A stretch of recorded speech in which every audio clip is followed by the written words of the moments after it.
welcome to Rise. I have today Therese Scaly, and she is whip, smart, funny, and fiercely devoted stand for her clients' brilliance.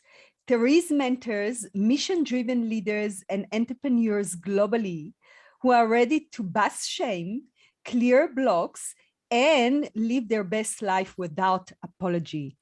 Through an intuitive process and her take no prisoners mama T attitude, she helps her clients move past obstacles holding them back from being truly happy, empowered, and free.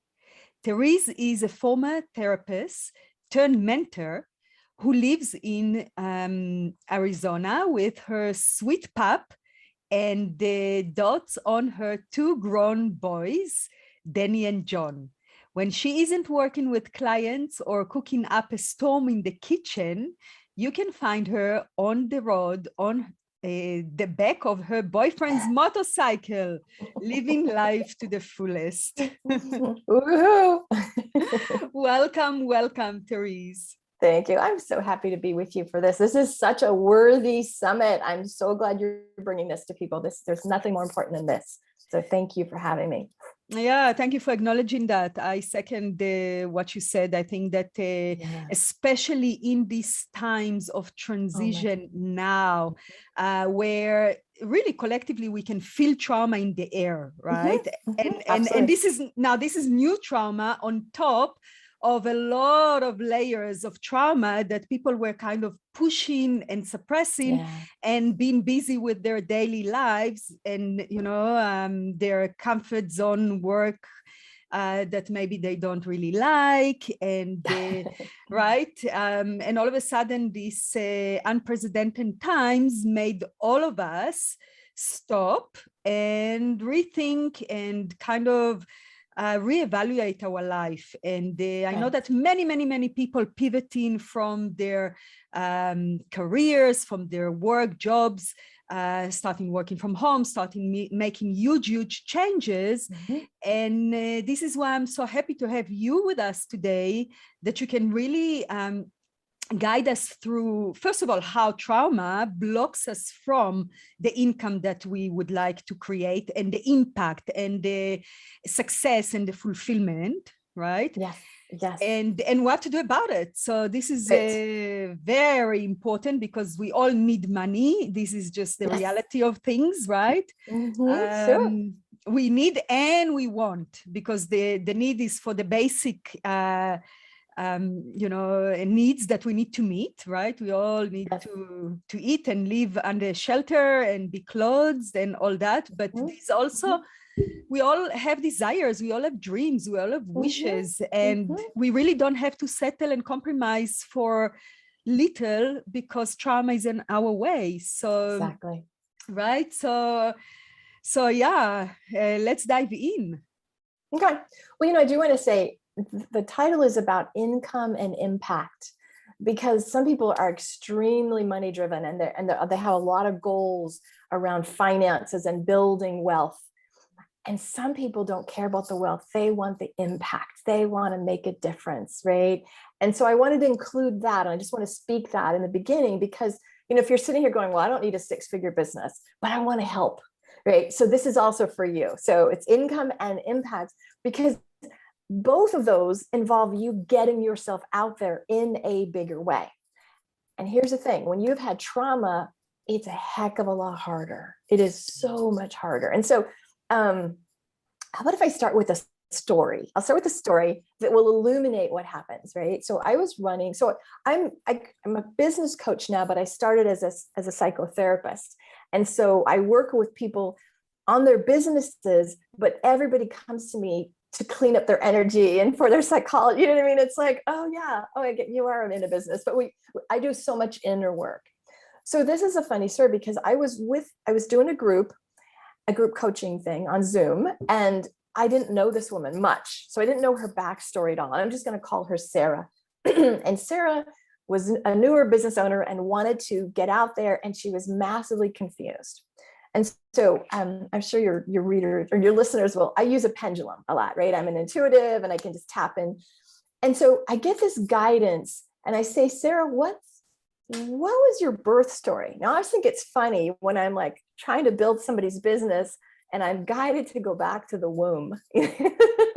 Most business coaches don't do that. So I say, what's the birth story? Because this woman could not land on how to help people, who to help, what her brilliance was. And yet if you would meet her, you would fall in love with her. Like she's like the outside of her was magical. And I just was so drawn to her, but she lacked confidence and clarity. She had no idea. So I just get guided. I use my pendulum and I say, what was your birth story? And she said, well, what happened is when I was born, I came out fingers first. And so I literally shredded my mother. Like I caused my mother so much pain. And I took on, listen to this, when I show up, people get hurt. Mm. And I said, I feel probably it. affected. Exactly. I was one of those moments where I was like, whoa. And I said, so I bet every one of your relationships, everything you do has been affected by what happened when you literally were coming out of the womb.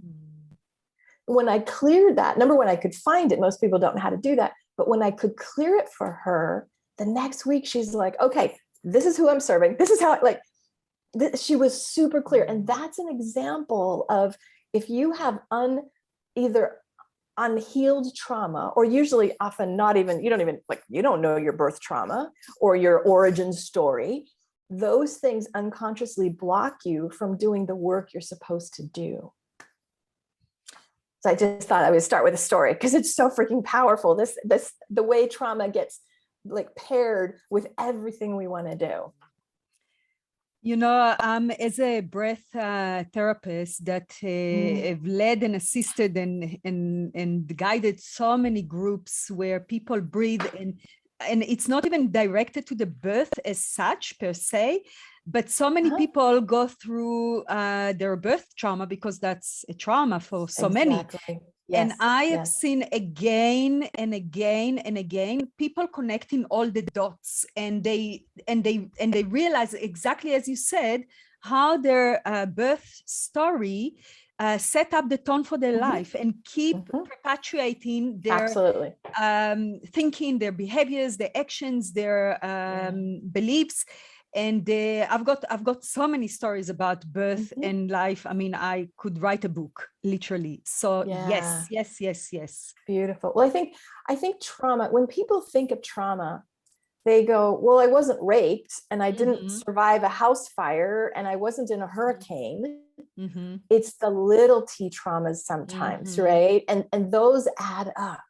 And so I think I love there's now so much conversation about trauma. So people are going, oh, no, it's like you say, connect the dots. So I want to talk about, I've got 3 reasons why, impact and income are eluding you maybe. And the first one is you don't have permission to be here. Okay, so think about that. As a business coach, if I'm working with you, I need to get you really boldly visible. I need to get you so self-assured. You need to understand clearly the impact you have. You got to own yourself. You got to like, here I am, world. And I think for women, oh gosh, like I'm a little bit older than you. We were not taught to stand up and say, pick me, And so if you have had any degree of, like that woman, did she have permission to be here? Very often I hear stories of people that say, oh, my parents wanted a boy and I'm a girl. Or there's just the gender difference. A woman walks in the room. Like I was on a board of directors one time and I'm like feisty and like stirring the pot. And apparently the executive director decided like, you haven't earned your place to talk yet. I was like, what? So sometimes it is a gender thing.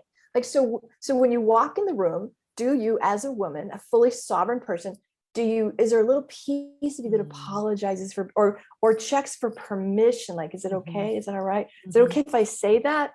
And so that's again, trauma origin. You're not giving yourself the permission to say, here I am. Right? That's a huge one, but most people don't know that. right? So do you want to just rip on that? Because I think we're just going to yes, because because what you just said is very, very important. Not only that, as women collectively, we still carry the persecution fear, right? Yes, from Oof. you know, collectively. Got chills on that one. Yes. Yeah, so there's that you know, we still processing collectively because there's not even 7 generations passing, so it's in our epigenetics. So it's the fear of showing up, it's the fear of burning alive on the stake because we do what we're here to do. So there's that. And also I know that for many children, including myself, when I grew up, I felt too much, you know, I felt that I'm too loud, I'm too much, I have to be quiet, I have to, you know, and so for years I learned to kind of contain myself, right, and keep myself intact and polite and good girl and all of that. And I had to go through an entire process to break free from that and actually owning my too muchness, right? Yes, I love that. You know, every women's group I run, I say, and I'll do this now if you're watching, raise your hand if somebody has told you you're too much. And if we could see you, we would probably see 99% of women that have had that experience.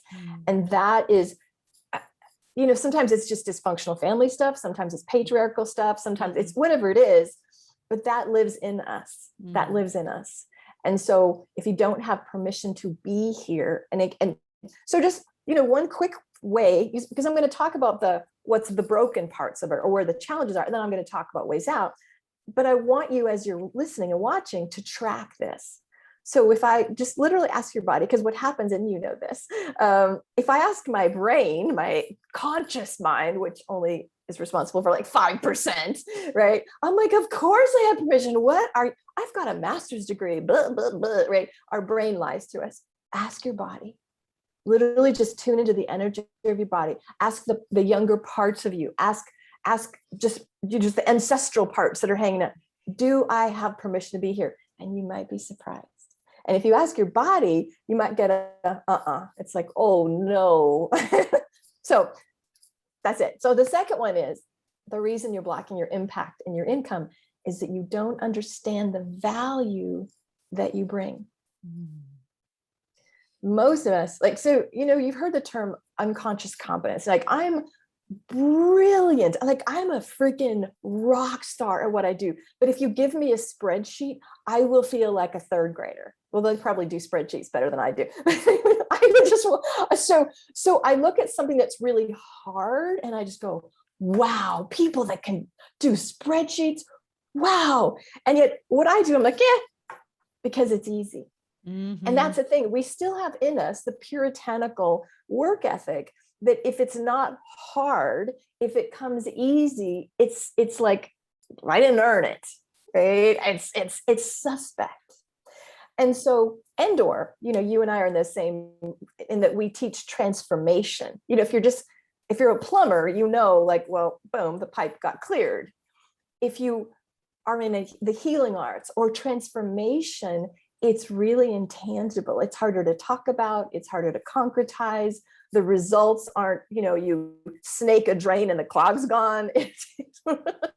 And because of that, it's easy to say, does it really work? Like, but Tony Robbins is already talking about that. And Dr. DeMartini has already solved it. And who am I? And everybody already knows this. Like, we get it, like our gremlins just lie to us. So what happens is, because you don't understand your value, you're undercharging massively. You're probably, if you're a woman, you're overgiving, right? Because we have to compensate.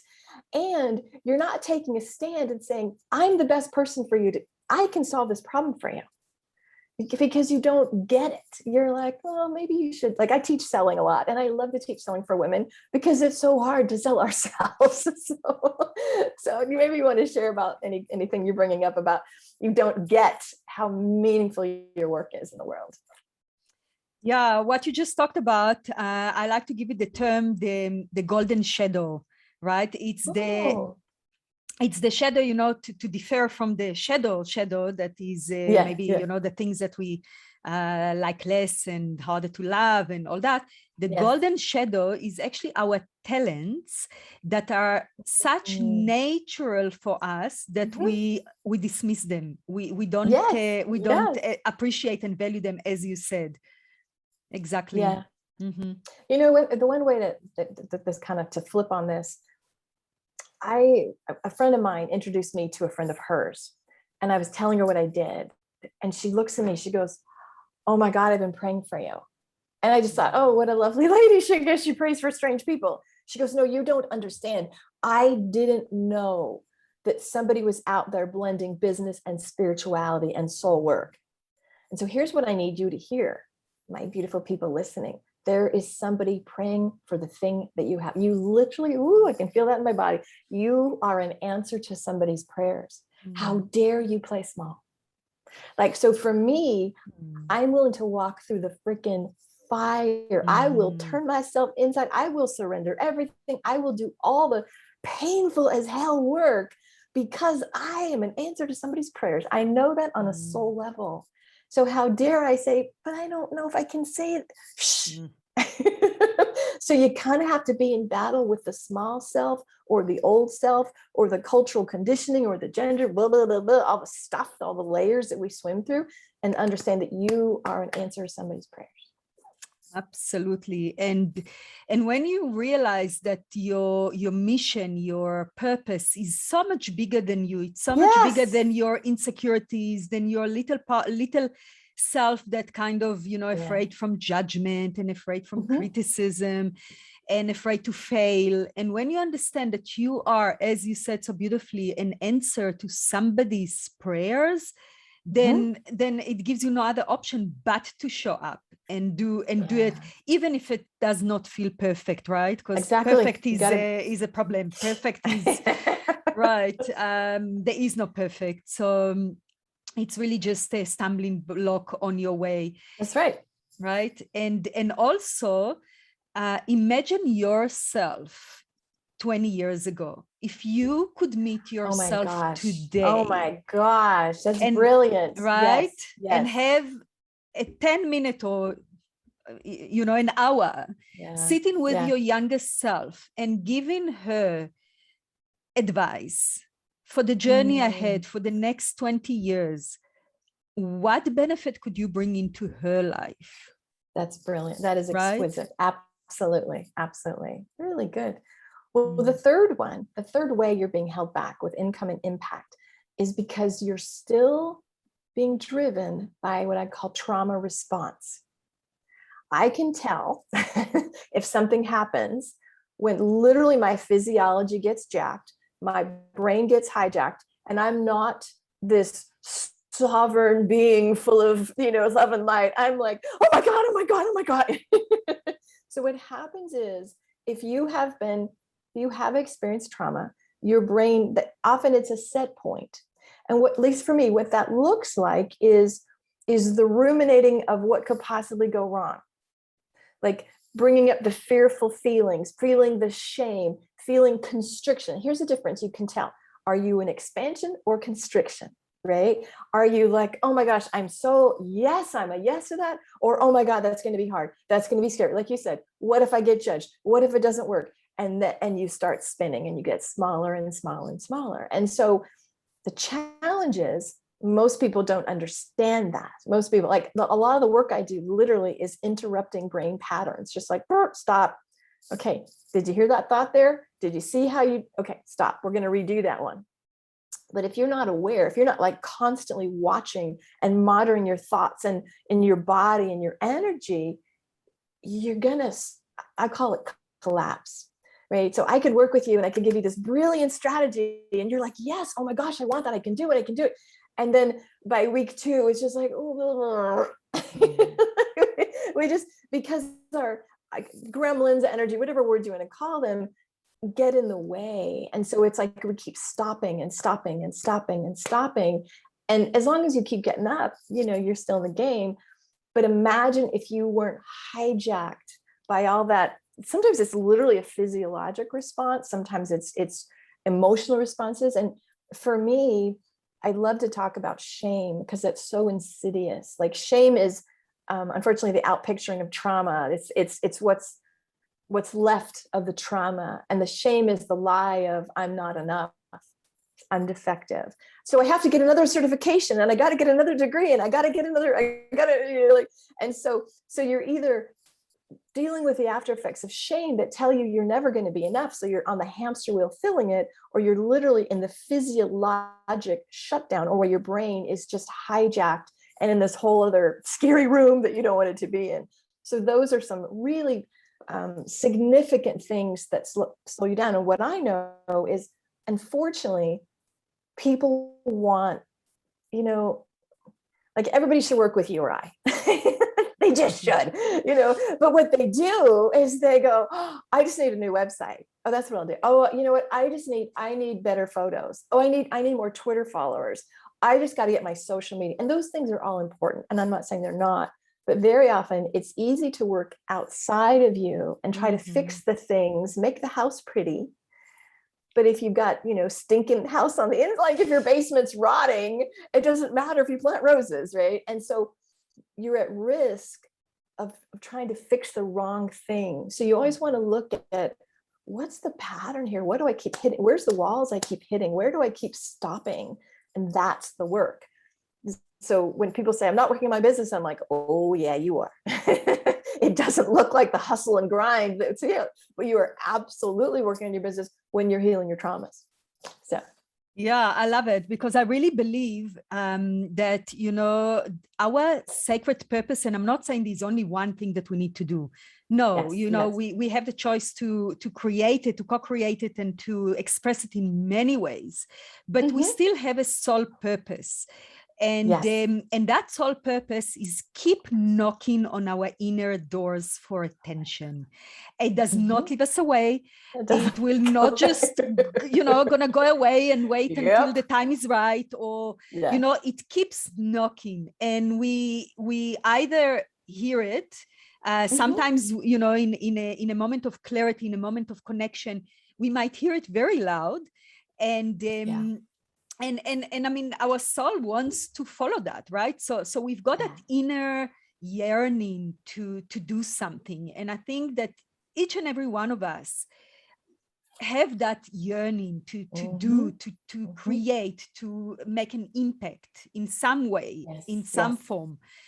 And then there's the trauma that stands in the way, and and blocks, that flow of creativity, or creates a glass ceiling with all our limiting beliefs that, who am I? I'm not worthy. I'm not good enough. All the stories that we tell ourselves. And so we constantly have that inner fight, that inner conflict between the yearning and the calling that we hear, and how we're going to do it, because we're limited. We're limited. So or we think we are. We think we are. These stumbling blocks in the way that really are big challenges that we keep bouncing against again and again, right? It's usually exactly the same pattern that repeats.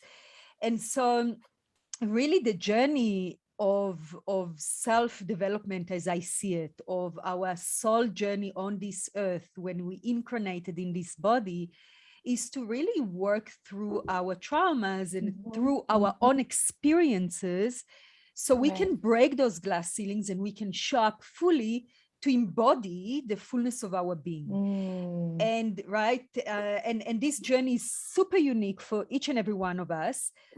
Although in one way it's almost all the same, right? I mean, we all dealing with the same fundamental thoughts and beliefs, and the ones that we inherited from our culture and years of patriarchy.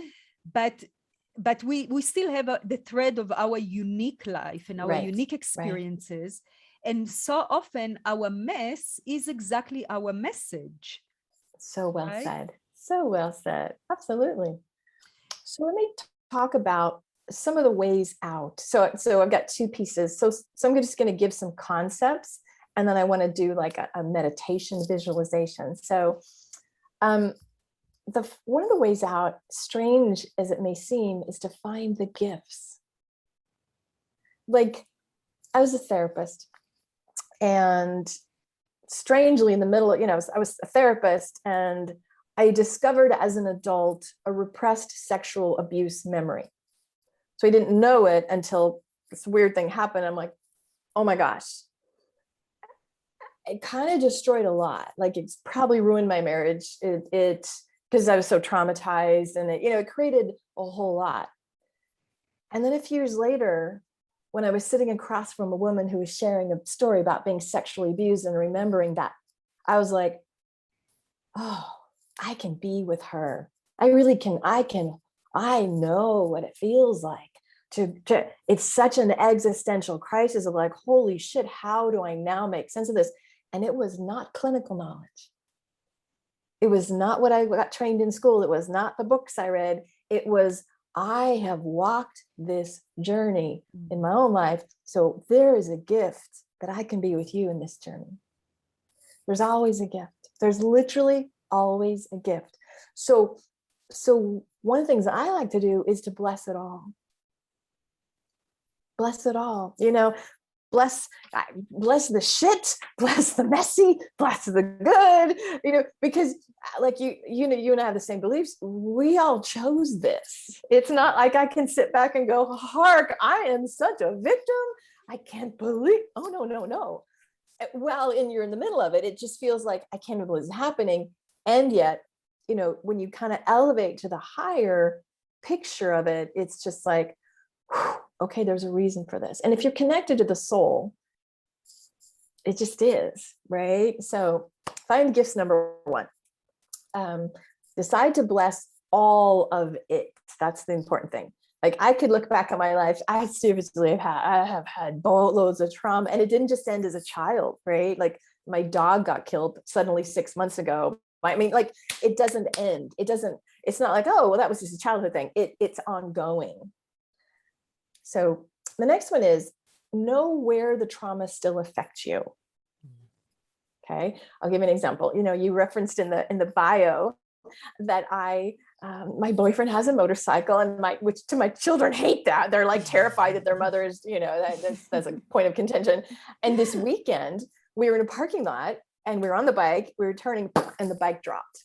And it's pretty common. Like, we weren't on the freeway, being hit by a car, but the motorcycle flipped over. Got back on the bike, rode home. I was in the bathroom and I just started hyperventilating. Like, lots of people drop the bike. It's not a big deal. I mean, I hurt my leg. I was, kind of twisted my knee. I had the weirdest physiologic reaction. I'm like, no, nothing happened. I mean, I didn't get hit. I was safe. And I didn't judge it. I was like, okay, isn't that interesting? All right, that's my body. You know what I mean? So if you understand, because I could have really judged myself. Thank God the boyfriend didn't judge me, because I'm like, wow, I'm losing my mind here. But you have to have gentleness about my nervous system. It's just because of too much trauma. So I don't know if you want to say anything about that. I've got like 4 more to talk about, but you might want to chime in. Yeah, I mean, you just went through a somatic, visceral reaction that your body took over. And this is so beautiful, and you let that be. And so often we either get shamed about it, as you said, somebody will see, or we ourselves think that maybe something is wrong with us, so we push it away. And when we actually allow those, this is actually the healing that takes place, right? Yes. And you allowed it. And, I remember a moment that it just reminded me as you were talking. I was in the shower and I had a memory. I had all of a sudden that download that my little dog here that I have, Gandhi, and I've got him for 10 years. I all of a sudden realized that he's exactly the same color and the same shape as a dog that I had many, many years ago. Her name was Pinky. I was 10 years old. And I was forced by my stepmother to find her a home, a new home. Oh in a matter God. of hours. And she said that if I want to do that, then she's going to take it to SPCA, you know, that kind of place where, they kill them. she's not going to, cut them. So I was holding that dog, and I remember crying, and I remember the dog being wet from my tears. And I was knocking on door after door in those buildings, asking for somebody to take her because I don't want her to go to that home. So eventually, it took me a few hours. I found a lady that said, bring me the dog. And I gave her the dog, and I turned around and I never looked back. And I'm saying the story and I'm feeling my body. I'm going to cry. Because I so that was horrible trauma. I so suppressed it. And what happened, and I never connected the dots until that moment in the shower, that I closed my heart for animals from that moment. It was so painful. And it was so traumatic that I just put a huge armor around my heart, and I could connect to puppies. And since I had quite a few dogs and I love them as they puppies, once they get to 1-2 years old, this connection. Isn't that interesting? Wow. And I couldn't do anything about it. And it was so painful for me, because now I've got this dog that I loved so much or love so much, but I can't feel that connection anymore. And same was with Gandhi. He was an older dog, and I love him, but there's a disconnect. And when I watch my kids with him, I feel almost envy. How can they connect on such a deep level, which I can't? And so I had that burst of belly cry. I cried so much that my girls ran to the bathroom. They thought it happened. They thought somebody died. But I just said to them, it's okay, let's cry. And I just cried and wept. Beautiful. And after that, I could connect to Gandhi again. And so that was the healing. That's so beautiful. Yeah. See, so those are two stories of how it comes up, and you can either judge it like I'm crazy or I'm such a baby, or that's the trick, right? When it's up, you process it, you allow it. So where are we at with time? Because I know we're getting to the end. So what do you want me to do? You want to jump into a process or keep going, or keep going? Keep going. Yeah, keep going. I feel like, the wounded parts, very often, because, here we are, these powerful women in the world, and then we drop into those kinds of situations. And one of the tricks is to basically understand, there's a part of me that needs love right now. There's a part of me, instead of I'm nuts, I'm never going to get better, I can't do it. If you can be this sovereign, spiritual, powerful being, like if a child came to you and said, I'm really scared, you wouldn't say, oh my God, again, you know what I mean? But we speak that way to ourselves.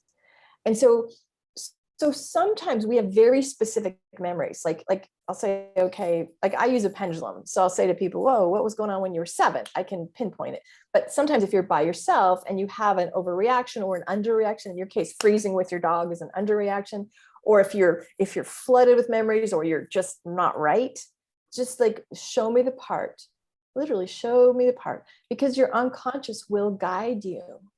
And it's literally just like, oh my God, there's that 6-year-old in me that wasn't picked in school on the sports teams. That's a true story, right? Oh, that's that little one that never felt like she was enough. And you just do work around that one. You love that. You embrace that. So if you understand you are a whole bunch of parts of whole, and I'm not saying you're schizophrenic or dissociative identity, but you have these ego states, these fragments that have been, split off and wounded. And so the goal is to bring them back in, love them up, and just let them know that they're okay now. And that's how you reintegrate. That's how you, so when I had that traumatic motorcycle thing, like you said, I know, okay, if I can just, there's part of me that was scared, be really gentle, and then just allow the emotion to pass. No judgment, just do it. So you got to love the parts up.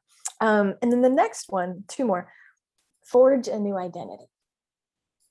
Because I think if you had a lot of trauma, you can feel like a person with holes. Like truthfully, I will say, I don't have a lot of early memories. I mean, because when you have trauma, you block things out. So I sometimes feel when people are talking about childhood, I'm like, oh, I don't remember that. You can feel really stupid or like damaged, right? And yet I have created an identity for myself where I'm a freaking powerful woman. It doesn't matter if I don't remember my third grade teacher. Like, so it's you want to move away from I was hurt or this didn't work to who am I in the future? Like, who am I when I walk in the room? And I've had a lot of loss. I've had a lot of things I had to surrender. And it's been literally the stripping away of the stuff. And it's like, oh, at the core and love, I can turn that on, you know? And so you want to rework your identity from a person who was harmed or broken to who do you get to choose, who do you want to be, right? And so that's a huge one. So I will end that piece there because I think that's lots to give. Yeah, I love that piece of forging a new identity that is aligned with your core being and what are you, how do you want to behave, you know, what is important for you and really moving towards there. Yeah, I love it. I love it. And also when we get inspired by other people or we admire other people. Exactly. Right? What are we admiring in them that we can cultivate inside? Perfect. Yeah. That's how you do it. Yeah. Nice.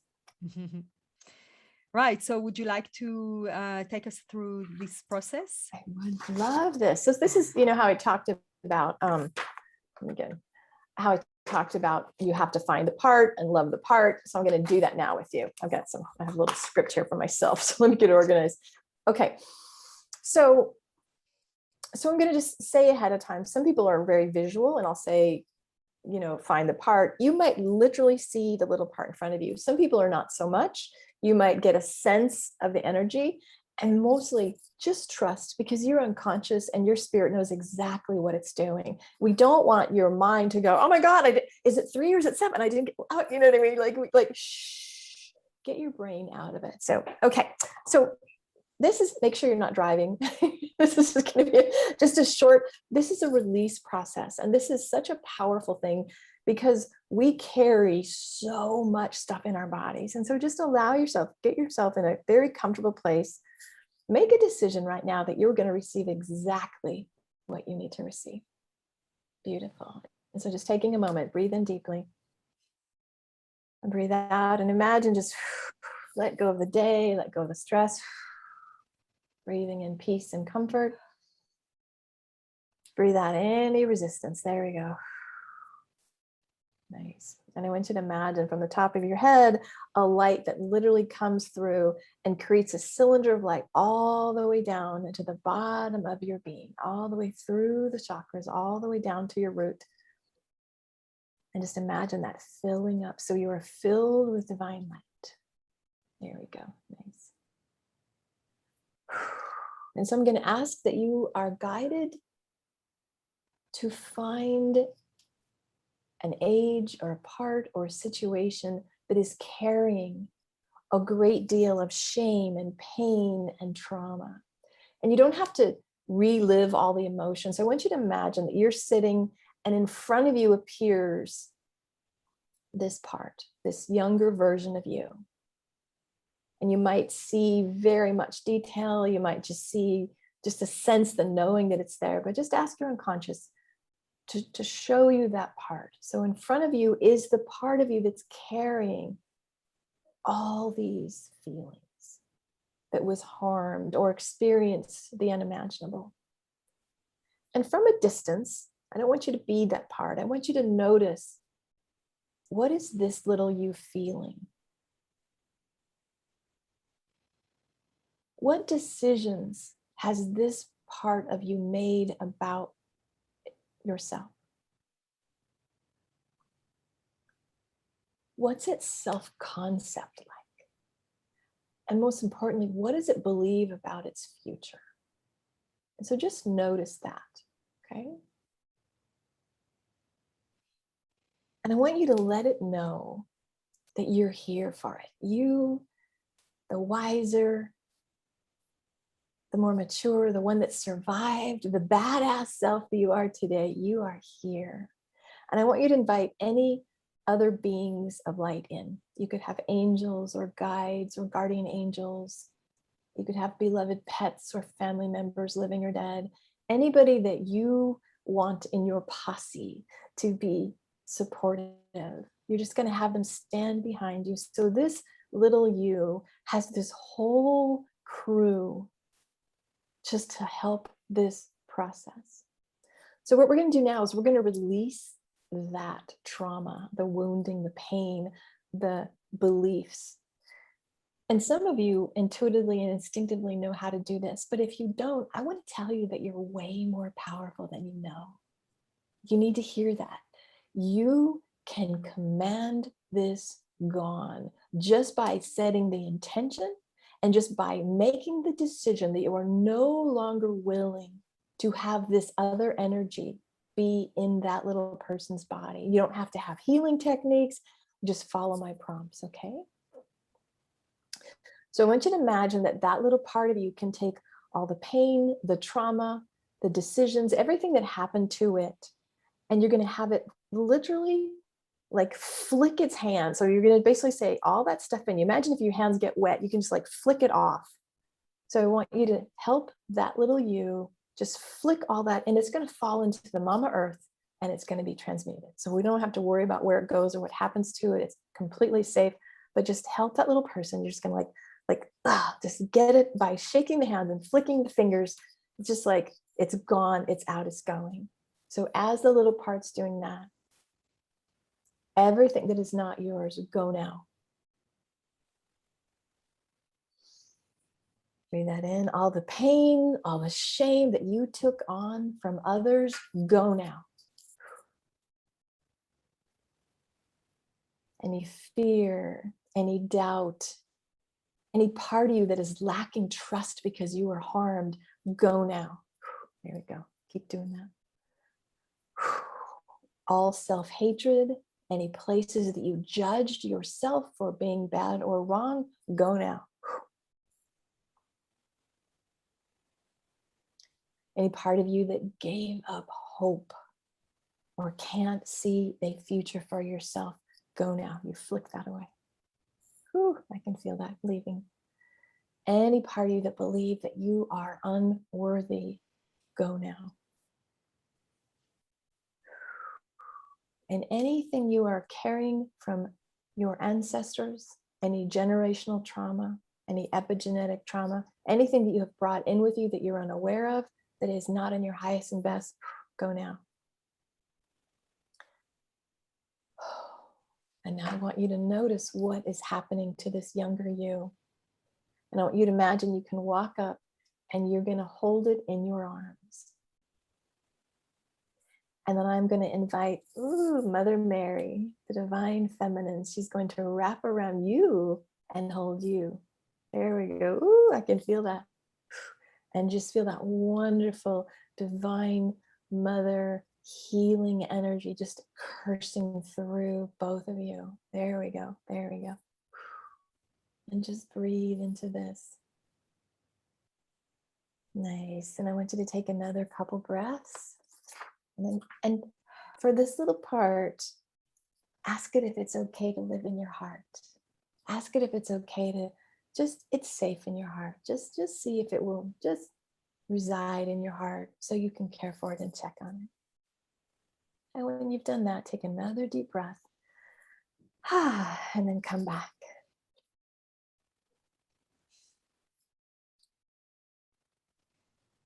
Wow, this was amazing. Amazing. Thank you so much. Oh, that was my treat to do. Thank you. Very, very powerful. Thank you. Mm-hmm. So I know it's hard to shift gears now. Yeah, that's right. I know. Yeah. Right. And I know that you also have a beautiful gift for our audience. Yes. So I have a beautiful visualization called How to Connect with the Soul of Your Business. You're going to love it, because a lot of us do strategies just based on what the marketers tell us. But what if you could connect with the soul of your business? That's really more powerful. So it's like a 20-minute visualization, and it's got a worksheet that goes with it. So it's a really nice way to get some guidance on the next level of your business. Oh, I love that. I'm definitely going to go and download that. Beautiful. Beautiful. Nice. Nice. Good. Great. And if people want to work with you, connect with you, what's the best way? So you can, my website is thereseskelly.com, or you can find me on Facebook. And so just reach out. If you want to have just a conversation to see about working together, it would be thereseskelly.com/let's connect. And just, book a call. I would love to have a conversation with you. I would also love if you want to just go, here's what happened as a result of your talk. Like, this is what I did in the visuals. Just message me. I'm really available. I would love to hear what you learned and what you're working on. Just reach out and message me through Facebook or my website. So. Yeah, and please also leave comments and shares and the feedback and questions in the Facebook group. Yes, I'm happy to answer those. Yeah. And most of the speakers will be there available to answer your questions. So go ahead and post there. And thank you so much, Therese. This was so packed with value, and I'm sure that people will need to listen to it more than once to really get all the value sinking in. And thank you so much for your lovely energy and your great vibes. I really utterly enjoyed our conversation. I agree. Yes. Much love. Thank you. Thank you. Virtual hug. Thank you, darling. And ciao for now.